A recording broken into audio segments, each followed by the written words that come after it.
Telangana assembly budget సమావేశాలు ఈ నెల 27 వరకు జరగనున్నాయి. ఇవాళ గవర్నర్ ప్రసంగంపై సభలో చర్చ జరగనుంది. హోలీ సందర్భంగా రేపు ఉభయ సభలకు సెలవు. 15న కూడా గవర్నర్ ప్రసంగంపై చర్చ కొనసాగుతోంది. అదే రోజు సీఎం రేవంత్ రెడ్డి సమాధానమిస్తారు. 15న బీసీ రిజర్వేషన్, ఎస్సీ వర్గీకరణ బిల్లులను సభలో పెడతారు. 17, 18న బీసీ రిజర్వేషన్లు, ఎస్సీ వర్గీకరణ బిల్లులపై ప్రత్యేక చర్చ చేపడతారు. 19న సభలో బడ్జెట్ ప్రవేశపెడతారు డిప్యూటీ సీఎం భట్టి విక్రమార్క. 21, 22 తేదీల్లో బడ్జెట్పై చర్చ ఉంటుంది. 24, 25, 26 తేదీల్లో పద్దులపై చర్చిస్తారు. 27న సభలో ద్రవ్య వినిమయ బిల్లు ప్రవేశపెడతారు. అదే రోజు సభలు నిరవధికంగా వాయిదా పడతాయి.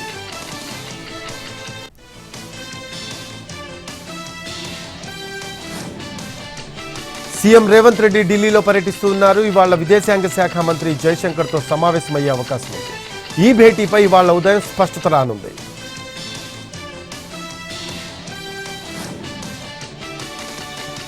పిఠాపురంలో జనసేన ఆవిర్భావ సభకు ఏర్పాట్లు జోరుగా సాగుతున్నాయి. జనసేన 12వ ఆవిర్భావ సభ చిత్రాలలో జరగనుంది. అధికారంలో భాగస్వామ్యం అయ్యాక జరగనున్న తొలి ఆవిర్భావ దినోత్సవం కావడంతో రెట్టించిన ఉత్సాహంతో జనసేన నేతలు సభకు ప్లాన్ చేశారు. అంచెలంచెలుగా జనసేన ఎదిగిన తీరును విజువల్ రూపంలో ప్రదర్శించనున్నారు. ఆవిర్భావ సభా వేదికపై ఈసారి సామాన్యులే ప్రత్యేక ఆకర్షణగా నిలవనున్నారు. సామాన్య కార్యకర్తలు, విద్యార్థులు, యువత స్టేజీపై మాట్లాడనున్నారు. జనసేన భవిష్యత్ కార్యాచరణపై అధినేత పవన్ కళ్యాణ్ పార్టీ శ్రేణులకు దిశానిర్దేశం చేయనున్నారు. రేపు సాయంత్రం జరగనున్న సభను విజయవంతం చేసేందుకు కాకినాడలో కమాండ్ కంట్రోల్ రూమ్ను ఏర్పాటు చేశారు. 2 రాష్ట్రాల నుంచి కార్యకర్తలు తరలి వస్తూ ఉండడంతో 5 చోట్ల పార్కింగ్ జోన్లను ఏర్పాటు చేశారు.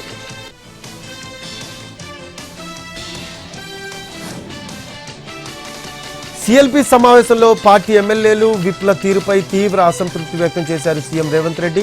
సభలో ప్రతిపక్షం చేస్తున్న ఆరోపణలను తిప్పికొట్టడం లేదని సీరియస్ అయ్యారు.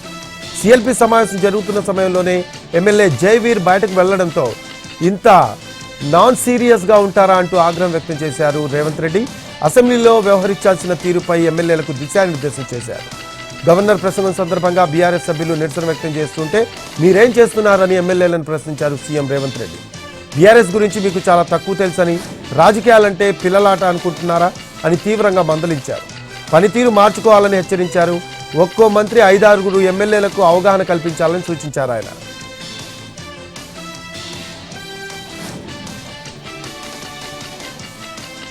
నియోజకవర్గాల పునర్విభజనపై అఖిలపక్ష సమావేశం ఏర్పాటు చేయాలని తెలంగాణ ప్రభుత్వం నిర్ణయించింది. రాజకీయ పార్టీలకు డిప్యూటీ సీఎం భట్టి, జానారెడ్డి బహిరంగ లేఖ రాశారు. జనాభా ప్రాతిపదికన జరగబోయే నియోజకవర్గాల పునర్విభజనతో ముంచుకు వచ్చే ప్రమాదంపై చర్చిద్దాము అంటూ పార్టీలకు సూచించారు. త్వరలోనే తేదీ, వేదిక ప్రకటిస్తామని లేఖలో ప్రస్తావించారు. కేబినెట్లో నిర్ణయం ప్రకారం నియోజకవర్గ పునర్విభజనపై అఖిలపక్షం భేటీని ఏర్పాటు చేస్తోంది ప్రభుత్వం.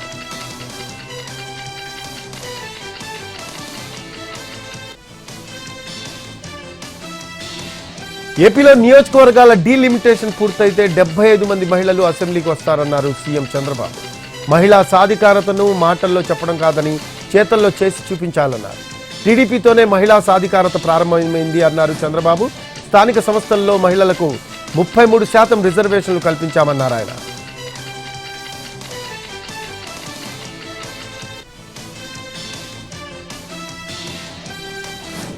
కేటీఆర్ నోరు అదుపులో పెట్టుకోవాలి అన్నారు కాంగ్రెస్ ఎమ్మెల్సీ బల్మూరి వెంకట్. ఇష్టం వచ్చినట్లు మాట్లాడితే కేటీఆర్ను తెలంగాణ ప్రజలు రాళ్లతో తరిమి కొడతారన్నారు. ఎవరికి పిచ్చి ముదిరిందో, ఎవరు ఫామ్ హౌస్కే పరిమితమయ్యారో తెలంగాణ ప్రజలకు తెలుసన్నారు బల్మూరి.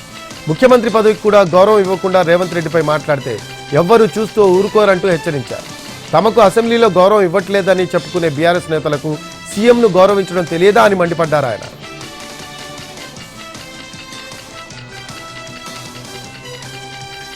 కాకినాడ రూరల్ పండూరు గ్రామంలో నిర్వహించిన రచ్చబండ కార్యక్రమంలో పౌర సరఫరాల శాఖ మంత్రి నాదెండ్ల మనోహర్ పాల్గొన్నారు. దీపం పథకం లబ్ధిదారులకు గ్యాస్ సిలిండర్లను అందజేశారు. అర్హత ఉన్న పెన్షన్లు, గ్యాస్ కనెక్షన్లు రావడం లేదని పలువురు మంత్రి దృష్టికి తీసుకువెళ్లారు. గ్రామంలో డ్రైనేజీలు నిర్మించాలని కోరారు. మరోవైపు కాకినాడ రూరల్ పరిధిలో ఏర్పాటు చేయనున్న 3 స్కిల్ డెవలప్మెంట్ సెంటర్ల బ్రోచర్లను మనోహర్ ఆవిష్కరించారు.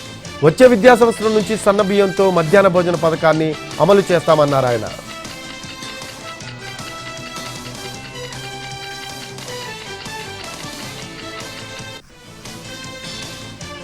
బాపట్ల జిల్లా సింగరకొండలో ప్రసన్నాంజనేయ స్వామివారి 70వ వార్షికోత్సవ తిరునాళ్లు ప్రారంభమయ్యాయి. విద్యుత్ శాఖ మంత్రి గొట్టిపాటి రవికుమార్ స్వామివారికి ప్రత్యేక పూజలు చేశారు. 3 రోజుల పాటు నిర్వహించే బ్రహ్మోత్సవాలను ప్రారంభించారు. 20 కోట్ల రూపాయల నిధులతో సింగరకొండ క్షేత్రాన్ని పూర్తి స్థాయిలో అభివృద్ధి చేసేందుకు సహకరిస్తానని మంత్రి గొట్టిపాటి హామీ ఇచ్చారు.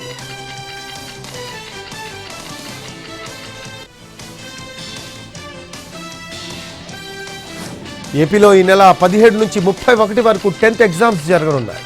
అత్యంత పకడ్బందీగా పరీక్షలు నిర్వహించేందుకు విద్యాశాఖ అధికారులు ఏర్పాట్లు చేస్తున్నారు. మొత్తం 3,450 సెంటర్లలో ఎగ్జామ్స్ను నిర్వహించనుంది. 6,19,275 మంది విద్యార్థులు పరీక్షలు రాయనున్నారు. 156 ఫ్లయింగ్, 682 సిట్టింగ్ స్క్వాడ్స్ పర్యవేక్షిస్తాయి. ఎగ్జామ్ సెంటర్ల వద్ద 144 సెక్షన్ విధిస్తారు. జిరాక్స్, నెట్ సెంటర్లను మూసేస్తారు. ఈ నెల 26 వరకు పోసానికి రిమాండ్ విధించింది గుంటూరు కోర్టు. దీంతో పోసానిని గుంటూరు జిల్లా జైలుకు తరలించారు పోలీసులు. కర్నూలు జిల్లా జైలు నుంచి పీటీ వారెంట్పై పోసానిని గుంటూరుకు తరలించి కోర్టులో హాజరుపరిచారు సిఐడి సిబ్బంది. జడ్జి ఎదుట కన్నీటి పర్యాంతమయ్యారు పోసాని. తనకు 2 ఆపరేషన్లు జరిగాయని, స్టంట్లు వేశారని, ఆరోగ్య పరిస్థితి ఏమీ బాలేదని వాపోయారు. తప్పు చేస్తే నరికేయాలి అంటూ ఆవేదన వ్యక్తం చేశారు ఆయన. 2 రోజుల్లో బెయిల్ ఇవ్వకపోతే ఆత్మహత్య శరణ్యము అంటూ జడ్జి ఎదుట విలపించారు పోసాని.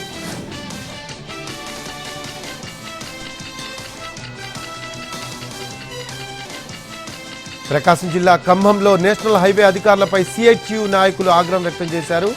కందులాపురం సెంటర్ సమీపంలోని హైవే పక్కన 20 ఏళ్ల క్రితం నిర్మించిన సిఐటియు జెండా స్తంభాన్ని తొలగించడంపై నిరసన వ్యక్తం చేశారు. నోటీసులు ఇవ్వకుండా ఎలా తొలగిస్తారని ప్రశ్నించారు. ఇవాల్టికల్లా తొలగించిన జెండా స్తంభాన్ని తిరిగి ఏర్పాటు చేయకపోతే మరోసారి నిరసనకు దిగుతామని హెచ్చరించారు. వైసీపీ ఆవిర్భావ దినోత్సవం సందర్భంగా మొన్న సిఐటియు జెండా స్తంభం సమీపంలోనే వైసీపీ జెండా స్తంభాన్ని ఏర్పాటు చేశారు. ఈ విషయం నేషనల్ హైవే అధికారుల దృష్టికి వెళ్లడంతో 2 పార్టీల జెండా స్తంభాలను తొలగించారు.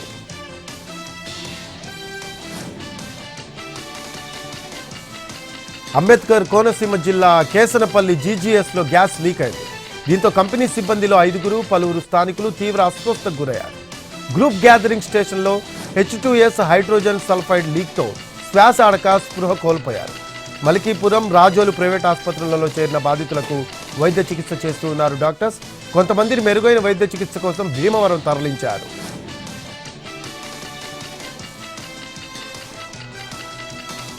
కర్నూలు జిల్లా బనవాసి గురుకుల కళాశాలలో ఇంటర్ విద్యార్థినులు విషజ్వరాల బారిన పడ్డారు. 10 మంది విద్యార్థినులు కళ్లు తిరిగి పడిపోవడంతో వారిని హుటాహుటిన ఎమ్మిగనూరు ప్రభుత్వ ఆసుపత్రికి తరలించారు కాలేజీ సిబ్బంది.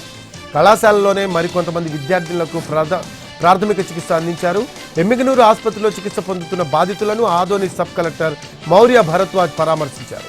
ఇవాళ డిశ్చార్జ్ చేస్తామని, తల్లిదండ్రులు ఆందోళన చెందొద్దని సబ్ కలెక్టర్ విజ్ఞప్తి చేశారు.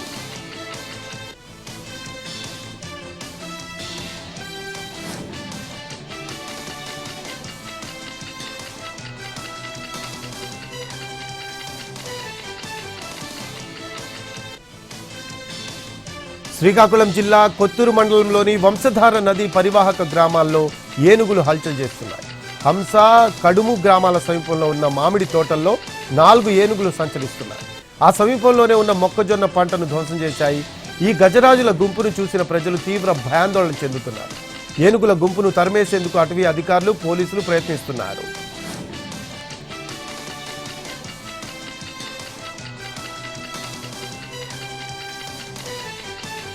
ఫాల్గుణ శుద్ధ చతుర్దశి సందర్భంగా శ్రీశైలం మల్లన్న ఆలయంలో కామదహన కార్యక్రమం నిర్వహించారు.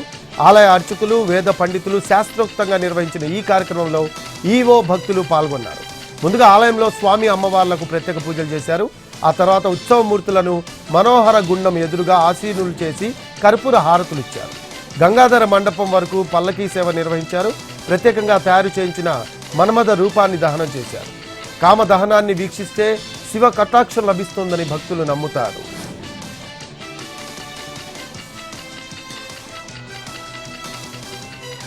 జూనియర్ లెక్చరర్, పాలిటెక్నిక్ లెక్చరర్ ఉద్యోగాలకు ఎంపికైన 1532 మందికి నియామక పత్రాలు అందజేశారు సీఎం రేవంత్ రెడ్డి. హైదరాబాద్ రవీంద్ర భారతిలో జరిగిన ఈ కార్యక్రమంలో ముఖ్యమంత్రి కీలక వ్యాఖ్యలు చేశారు. కేసీఆర్ కుటుంబం అసహనంతో ఉంది అన్నారు. తనను పని చేయనీయకుండా అడ్డుకుంటున్నారని చెప్పారు. 1,00,000 కోట్లు పెట్టి కాళేశ్వరం కడితే కట్టండం, కూలడం 2 జరిగిపోయాయి అన్నారు. కేసీఆర్ ఫ్యామిలీ అంతా అబద్ధాలు చెప్తుందని సటైర్స్ వేశారు సీఎం రేవంత్.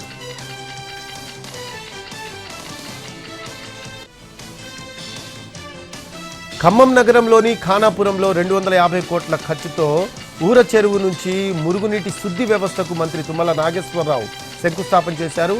100 ఏళ్లలో ఎన్నడూ రానంత వరద గత వర్షాకాలంలో వచ్చింది అన్నారు మంత్రి. కబ్జాల విషయంలో కఠినంగా వ్యవహరించాలని మున్సిపల్ కమిషనర్ను ఆదేశించారు. 3 నెలల్లోనే ప్రాజెక్టు పూర్తి చేయాలని కలెక్టర్కు అధికారులకు సూచించారు ఆయన.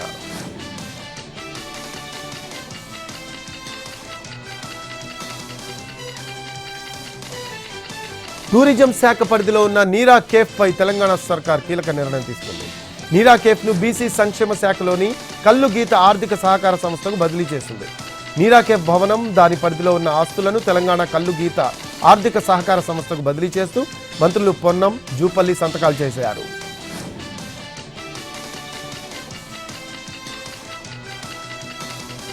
వనపర్తి జిల్లా పెబ్బేరు ఎస్ఐపై డీజీపీకి బీసీ పొలిటికల్ జేఏసీ ఫిర్యాదు చేసింది. ఎస్ఐ హరిప్రసాద్ రెడ్డి అవినీతి అక్రమాలకు పాల్పడుతూ ప్రజలను ఇబ్బందులకు గురి చేస్తున్నారని ఆరోపించారు జేఏసీ చైర్మన్ రాచల యుగేందర్ గౌడ్. చోరీ కేసులో రికవరీ అయిన బంగారాన్ని బాధితులకు ఇవ్వకుండా కొంత డబ్బును ఫోన్పే చేసి ఎవరికీ చెప్పొద్దు అంటూ బెదిరింపులకు పాల్పడ్డారని ఆరోపించారు. హరిప్రసాద్ రెడ్డిపై శాఖపరమైన విచారణ జరిపి చట్టపరమైన చర్యలు తీసుకోవాలని డీజీపీని కోరారు.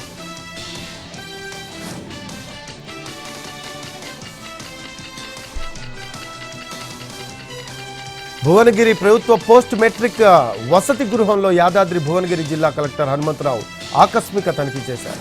బాలికల వసతి గృహంలో విద్యార్థులతో మాట్లాడారు. మెను అమలు, ఇతర సమస్యల గురించి ఆరా తీశారు.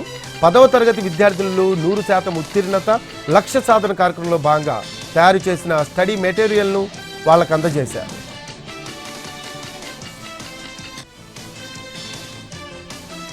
ములుగు జిల్లాలో మావోయిస్టు పార్టీ కార్యకలాపాలపై ఉక్కుపాదం మోపుతూ ఉన్నారు పోలీసులు. తాడ్వాయి, ఏటూరు నాగారం, మంగపేట, వాజేడు, వెంకటాపురం మండలాల్లోని మారుమూల ప్రాంతాల్లో నిత్యం తనిఖీలు చేపడుతున్నారు. వాజేడు మండలంలోని మారుమూల ప్రాంతంలో వాహనాల తనిఖీలు నిర్వహిస్తూ ఉండగా 4 మావోయిస్టులు పట్టుబడ్డారు. ఇందులో 2 కొరియర్లు, మరో 2 మిలీషియా సభ్యులున్నారు. డిటోనేటర్లు, పేలుడు పదార్థాల సామాగ్రి సహా బైక్ను సీజ్ చేసి నిందితులను రిమాండ్కు తరలించారు.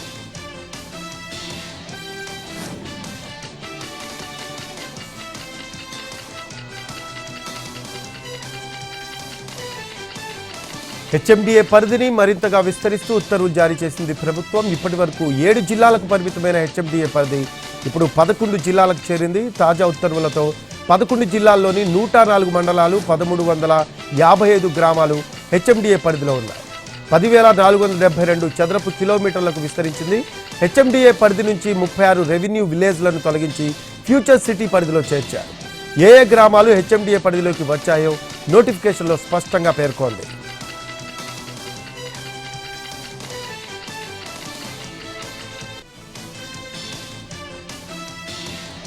హైదరాబాద్లోని మొజాంజాహి మార్కెట్లో ఫుడ్ సేఫ్టీ అధికారులు, పోలీసులు తనిఖీలు చేశారు. రానున్న మామిడి పండ్ల సీజన్ను దృష్టిలో ఉంచుకొని కార్బైడ్ వాడుతున్నారా లేదా అనేది పరిశీలించారు. ఆహార భద్రత ప్రమాణాలకు విరుద్ధంగా మామిడికాయలను పండిస్తున్నట్లుగా గుర్తించారు. కార్బైడ్ను ఉపయోగించి మామిడికాయలను పండిస్తే కఠిన చర్యలు తీసుకుంటామని వ్యాపారులను హెచ్చరించారు.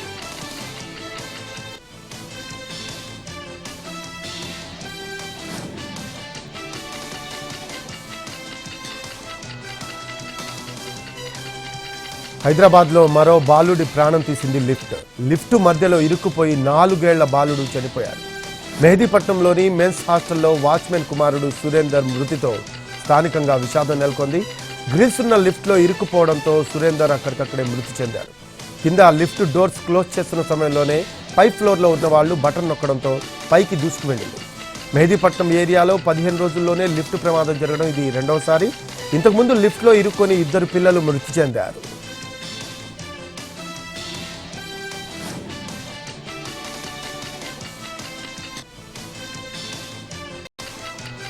విజయనగరం జిల్లా గజపతి నగరంలో అంతర్రాష్ట్ర దొంగల ముఠాను అరెస్ట్ చేశారు పోలీసులు. ఈ ముఠా సభ్యులు 4గురిపై ఏపీలోని పలు స్టేషన్లలో 9 కేసులు నమోదయ్యాయని పోలీసులు తెలిపారు. ఇటీవల గజపతి నగరంలో ఒకే రోజు 8 షాపుల్లో చోరీలు జరిగాయి. దీంతో పోలీసులు ప్రత్యేక బృందాలను ఏర్పాటు చేశారు. 6గురు సభ్యుల అంతర్రాష్ట్ర ముఠాలోని 4గురిని అరెస్ట్ చేసి రిమాండ్కు తరలించారు. చోరీ చేసిన సొత్తులో 88,000 రూపాయల నగదు, సెల్ ఫోన్లు, ల్యాప్టాప్లు, వాచీలను రికవరీ చేశారు.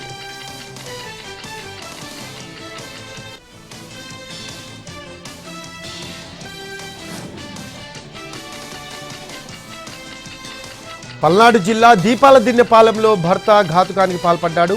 భార్య, మామ, బామ్మర్దులపై గొడ్డలితో దాడి చేశాడు గంగయ్య. కుటుంబ కలహాలతో చేసిన ఈ దాడిలో ముగ్గురికి తీవ్ర గాయాలయ్యాయి. బాధితులకు సత్తెనపల్లి ప్రభుత్వ ఏరియా వైద్యశాలలో ప్రాథమిక చికిత్స చేశాక గుంటూరు ప్రభుత్వ ఆసుపత్రికి తరలించారు. వీరిలో ఇద్దరి పరిస్థితి విషమంగా ఉంది. పోలీసులు కేసు నమోదు చేసి దర్యాప్తు చేపట్టారు.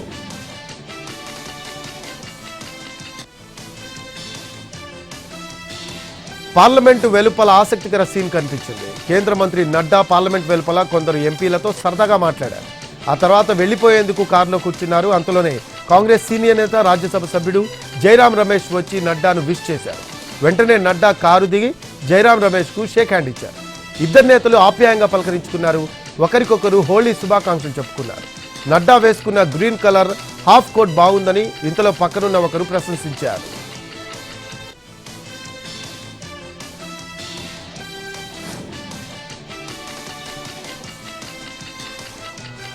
బీహార్ సీఎం నితీష్ కుమార్, మాజీ సీఎం రబ్రీదేవి మధ్య శాసనమండలిలో తీవ్ర వాగ్వాదం జరిగింది.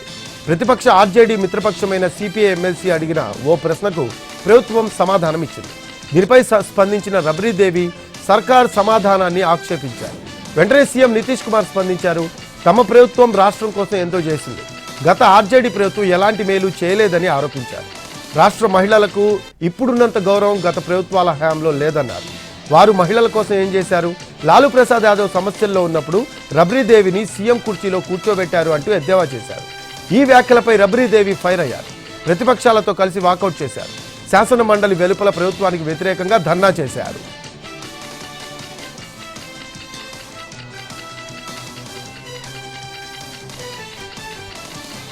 పిల్లల్ని త్వరగా కనాలి అంటూ పెళ్లైన జంటలపై ఒత్తిడి పెంచుతోంది తమిళనాడు సర్కార్. పెళ్లైన జంటలు త్వరగా పిల్లలను కనాలని కోరారు ఆ రాష్ట్ర డిప్యూటీ సీఎం ఉదయనిధి స్టాలిన్. అయితే ఎక్కువ మందిని కనొద్దని సూచించారు. వీలైనంతగా ఎక్కువ పిల్లలను కనాలని సీఎం స్టాలిన్ ఇటీవల ప్రజలను కోరగా ఉదయనిధి కూడా అలాంటి వ్యాఖ్యలే చేశారు. జనాభా నియంత్రణను విజయవంతంగా అమలు చేసినందుకు తమిళనాడు శిక్ష అనుభవిస్తుందని ఆరోపించారు. సీఎం స్టాలిన్ పుట్టినరోజు వేడుకల్లో భాగంగా 72 మంది జంటలకు సామూహిక వివాహాలు జరిపించారు ఉదయనిధి. అత్యవసరంగా పిల్లల్ని కనాలని ఈ వేదిక నుంచే పిలుపునిచ్చారు.